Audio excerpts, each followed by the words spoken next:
오늘 하나님의 말씀은 잠언 13장 12절, 13절, 14절 말씀입니다. 소망이 더디 이루게 되면 그것이 마음을 상하게 하나니 소원이 이루는 것은 곧 생명 나무니라. 말씀을 멸시하는 자는 패망을 이루고 계명을 두려워하는 자는 상을 얻느니라. 지혜 있는 자의 교훈은 생명의 샘이라. 사람으로 사망의 그물을 벗어나게 하느니라. 아멘. 어릴 적 소풍 전날 잠을 이루기가 어려웠습니다. 걱정 근심에 잠을 못 이룬 건 아니었죠. 반대로 기대감에 들떠서 잠을 이루지 못했습니다. 그러다 새벽이 오자마자 일찍 일어나면 김밥 싸시던 어머니를 뵐 수 있었습니다. 미국 생활하면서 또 침대에서 일어나고 싶지 않았던 적도 있었습니다. 몸이 피곤해서가 아니라 그 새로운 하루에 대한 기대감이 없었기 때문에 또 무엇을 해야 될지 알 수 없었기 때문이었습니다. 이런 기대감은 소망으로도 번역할 수 있을 것입니다. 소망은 꿈과는 꿈처럼 아직 이루어지지 않은 것입니다. 그러나 꿈과 다르게 소망은 굉장히 현실적인 것이죠. 가능한 것, 그렇죠. 아직 이루어지지는 않았지만 현실 속에서 이루어질 가능성이 있는 것을 우리는 소망 혹은 소원이라고 부릅니다. 고린도전서 9장 10절에 보면 밭 가는 자는 소망을 가지고 간다 하였습니다. 그러니까 미래에 맺을 열매를 바라보며 현재의 씨앗을 심는 것이 바로 소망이라는 것입니다. 그러니까 소망은 현재와 미래를 이어주는 실타래 같습니다. 그렇죠? 미래에 뭔가를 기대를 가지고 오늘 현재에 그 행위를 하는 것입니다. 그러니까 소망은 현재와 미래를 이어줍니다. 그러므로 소망이 없다는 것은 현재도 없는 것이고 동시에 무엇도 없는 것이죠. 미래도 없는 것입니다. 그러니까 현재도 미래도 없는 것은 곧 죽음을 의미하죠. 소망이 없다는 것은 곧 죽음을 의미합니다. 소망은 우리의 생명이고 우리가 살아갈, 오늘을 살아갈 이유이기도 합니다. 여러분은 어떤 소망으로 오늘 새 아침, 새 날을 맞이하셨나요? 그래서 오늘 우리가 읽은 첫 절 12절을 보면 12절 한번 다 함께 읽어보실까요?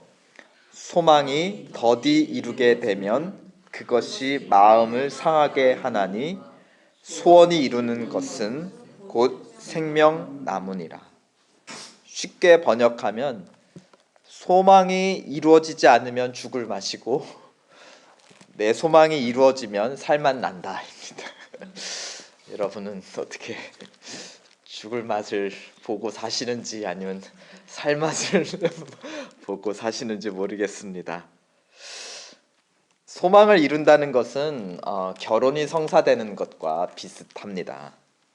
결혼이 성사되려면 신부만 아니라 신랑도 있어야 되죠. 신부만 가지고서는 결혼이 안 됩니다. 그러니까 내 소원 하나만 가지고 혼자만 있어서는 소원이 이루어지지가 않습니다. 누구하고 손을 맞잡고 들어가야 결혼이 성사가 된다는 거죠. 현실과 손을 잡아야 됩니다.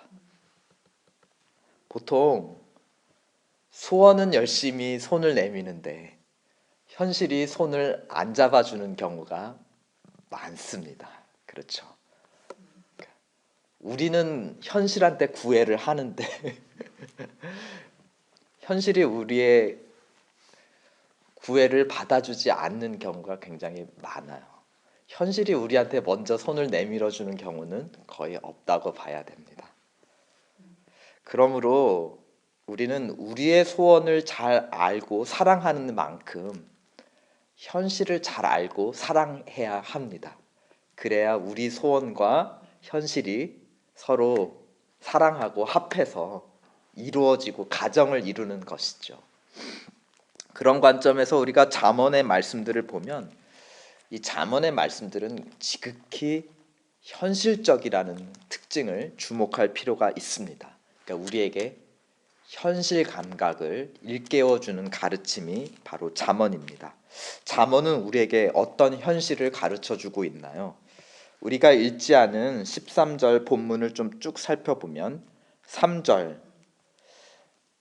우리가 살아가는 현실은 말을 잘 가려해야 소원을 이룰 수 있는 현실이다.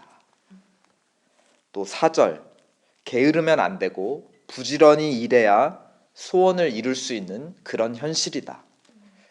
또 5절 예를 들면 거짓하지 말고 정직해야 소원을 이룰 수 있는 현실이다. 또 10절을 마지막 예로 보면 교만하지 말고 겸손해야지 소원을 이룰 수 있는 현실이다라고 우리가 살아가는 현실이 어떤 세상인지를, 우리가 어떤 반석 위에 서 있는지를 가르쳐 줍니다.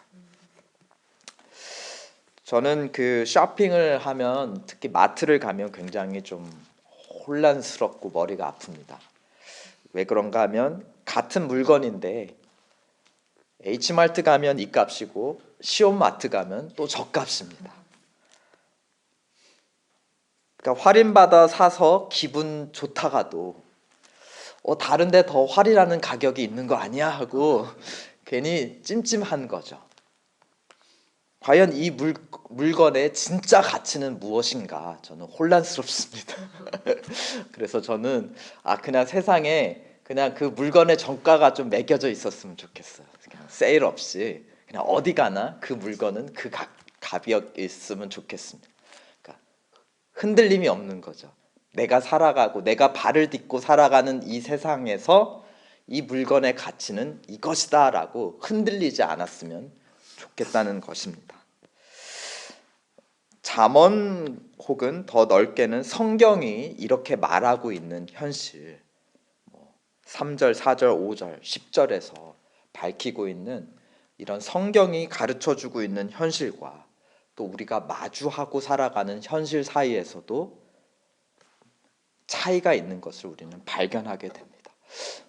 그렇죠? 마치 여기서 물건값이 이만큼이고 저기서 저만큼인 것처럼 뭐가 진실인 거야? 그렇죠? 그 차이에서 우리는 혼란스럽습니다. 그리고 문제는 그 와중에 우리는 선택을 해야 된다는 겁니다. 내가 어떤 현실을 믿고 살아갈 것인가. 결국은 이것은 믿음의 문제인 것이죠. 그런 우리에게 잠언은 우리에게 분명하게 말씀하고 있습니다. 13절 다 함께 읽어보실까요? 말씀을 멸시하는 자는 패망을 이루고 계명을 두려워하는 자는 상을 얻느니라. 말씀을 멸시하는 자는 패망을 이룬다. 이 다른 가능한 번역으로는 말씀을 멸시하는 자, 즉 지키지 않는 자는 빚지는 것이다. 빚을 지는 것이다. 그러니까 말씀이 청구서와 같은 거예요. 빌입니다. 빌. 그래서 이것을 지키지 않고 이행하지 않으면 무엇하는 거죠? 빚을 지는 것입니다. 그러면 누구의 청구, 누구가 우리한테 청구하는 것이냐? 또 지키지 않으면, 값을 내지 않으면 누구한테 빚을 지는 것인가를 13절은 우리에게 물어보고 있습니다. 그러니까 이 현실을 주관하는 궁극적인 주인, 우리가 그 보호와 그 법 질서 안에서, 규칙 안에서 살아가고 있는 그 궁극적인 주인이 누구인가를 우리에게 물어보고 있다는 것입니다. 13절의 후반절을 보면 계명을 두려워하는 자는 상을 얻는다 하였습니다. 여기서 계명은 히브리어로 미스바인데 구약에서는 보통 모세를 통해서 하나님이 주신 이스라엘에게 주신 직접적인 명령을 의미합니다.